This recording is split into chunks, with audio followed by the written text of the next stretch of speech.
रजब के महीने को लोग कूंडों का महीना कहते हैं।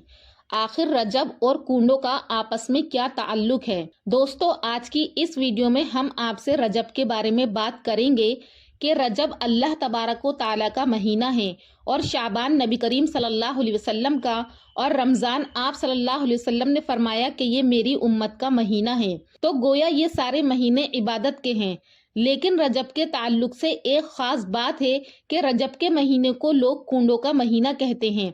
आखिर रजब के महीने और कूंडे इसका आपस में क्या ताल्लुक है? तो आइए आज की इस वीडियो में हम इस बात को जानेंगे। कूंडा उस पाकीज़ा बर्तन को कहा जाता है जिसमें खाने पीने की चीजों को रखा जाता है। कूंडे ना तो ये अरबी जुबान का लफ्ज है और ना ही ये उर्दू जबान का लफ्ज है, बल्कि ये पंजाबी जुबान से लिया गया है और जिसके माना है बर्बाद होने के। और लफ्ज कूंडा ये किसी इबादत का नाम नहीं है और फिर इसको इमाम जाफर सादिक रहमतुल्लाह अलैह की नियाज से जोड़ा जाता है।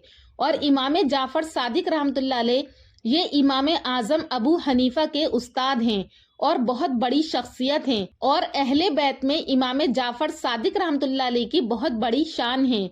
ना उनकी वफात है इस दिन में, ना उनकी पैदाइश है इस दिन में, ना उनका हुक्म है इस दिन में और ना उनका अमल है इस दिन में, बल्कि उनकी वफात शव्वाल में और उनकी पैदाइश शाबान में हुई। तो इससे मालूम हुआ कि कूंडे और इमाम जाफर सादिक रहमतुल्लाह अलैह इन दोनों का आपस में कोई ताल्लुक नहीं है किसी भी सही सनद के साथ। कूंडों के बारे में ना कोई आयत है, ना कोई सही हदीस है, ना किसी सहाबी का कौल है, ना किसी अहले बैत का हुक्म है। अहले सुन्नत के बड़े चार इमाम, इमाम आजम अबू हनीफा, इमाम शाफई, इमाम मालिक और इमाम अहमद इब्न हम्बल रहमतुल्लाह अलैह, किसी इमाम का कोई कौल नहीं है, ना ही किसी बुजुर्ग का और ना ही किसी वली का कोई कौल नहीं है। और कूंडे हुजूर सल्लल्लाहु अलैहि वसल्लम की बेसत के 1300 साल बाद शुरू हुआ एक अमल है। बाज लोग कहते हैं कि ये रस्म 1906 में हिंदुस्तान के मशहूर शहर लखनऊ और रामपुर में हुई थी। वहाँ का ये एक अमल है। और एक फिरके का कहना है कि इमाम जाफर सादिक और लकड़हारे की ये एक मन घड़त कहानी है। और बाज लोगों का कहना है कि ये खीर पूरी पकाकर इमाम जाफर सादिक रहमतुल्लाह अलैह को इसाले सवाब करते हैं।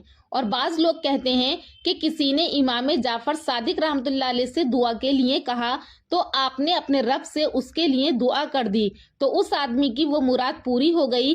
तो फिर उस शख्स ने मुराद पूरा होने की वजह से खीर और पूरी पकाई थी।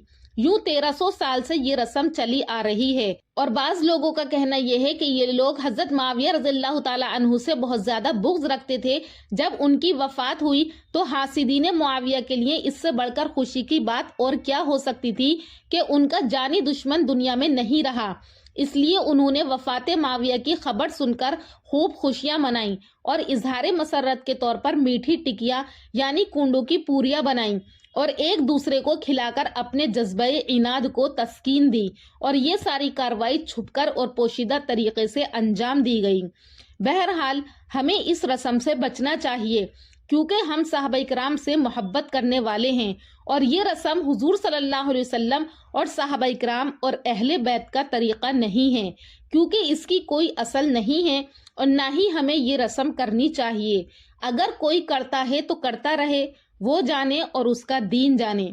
दीन में किसी भी बात की असल न होना और फिर उस काम को करना, यही तो बिदअत है। अल्लाह तबारक व तआला से दुआ है कि अल्लाह ताला हम सबको बिदअत के रास्तों से बचाकर सही और सीधे रास्ते की हिदायत अता फरमाए। आमीन।